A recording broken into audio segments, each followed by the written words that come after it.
जब कुछ मीठा खाने का दिल करे तो जल्दी से आप ये बहुत ही मज़ेदार मक्खंडी हलवा बना के तैयार कर लें, जो खाने में बहुत ही ज़्यादा मज़ेदार लगता है।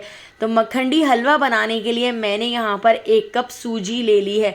सूजी को हम एक फ्राई पैन में ऐड कर देते हैं और सूजी ऐड करके सूजी को हमने अच्छी तरह से रोस्ट कर लेना है, अच्छी तरह से भून लेना है। तो इसके अंदर मैं 1 टेबल स्पून घी ऐड कर रही हूँ। तो 1 टेबल स्पून घी के अंदर हम सूजी को रोस्ट कर लेते हैं। हमने सूजी को इतना रोस्ट कर लेना है कि सूजी का कलर चेंज हो जाए और सूजी की अच्छी सी खुशबू आने लगे। तो लो से थोड़े से ज़्यादा फ्लेम पर मैंने सूजी को 15 मिनट तक रोस्ट कर लिया था।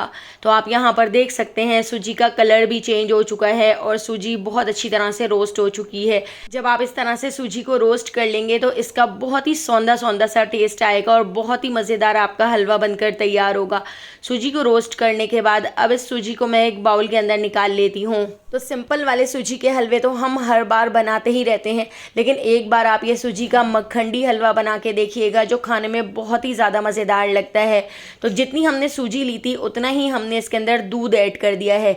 दूध ऐड करके मैं इसको अच्छी तरह से मिक्स कर लेती हूँ।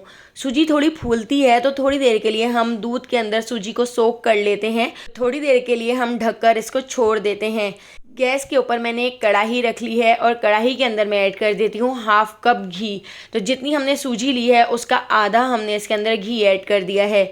घी को हल्का सा गरम कर लिया है और इसके साथ ही हम इसके अंदर ऐड कर देते हैं 1 कप चीनी।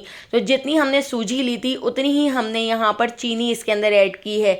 चीनी ऐड करके चीनी को इसके अंदर अच्छी तरह से मिक्स कर लेते हैं और चीनी का हमने यहाँ पर कैरेमल बना के तैयार कर लेना है। तो लो से थोड़े से ज़्यादा फ्लेम पर मैं इसको ऐसे ही छोड़ देती हूँ। 4 से 5 इलायची ऐड कर दी हैं और आप यहाँ पर देख सकते हैं इसका कैरेमल बनना शुरू हो चुका है। तो थोड़ा सा चमचा चला के मैं इसको मिक्स कर लेती हूँ। तो पूरी तरह से आपने इसका अच्छा सा कैरेमल बना लेना है। तो बस लो से थोड़े से ज़्यादा फ्लेम पर इसका कैरेमल 10 से 15 मिनट में बनकर तैयार हो जाता है।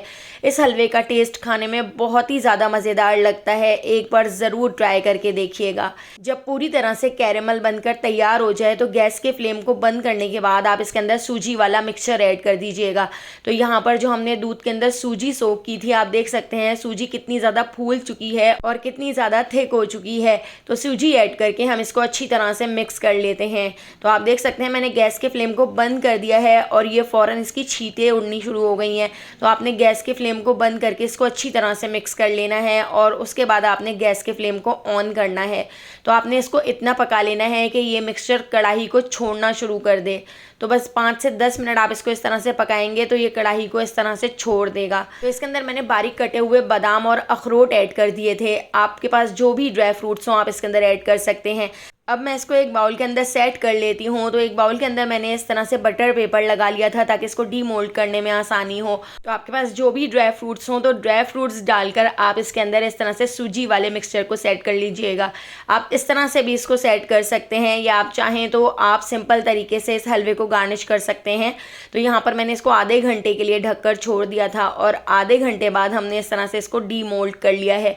इस तरह से आप यहाँ पर सूजी की मिठाई बना सकते हैं या सूजी का मक्खंडी हलवा बना सकते हैं।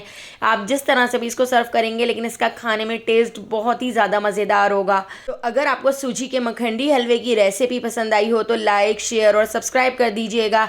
टिकटॉक, यूट्यूब या फेसबुक पर देख रहे हैं तो मेरे अकाउंट को फॉलो ज़रूर कर लीजिएगा। तो आने वाली वीडियो तक मुझे दीजिए इजाज़त। अल्लाह हाफ़िज़।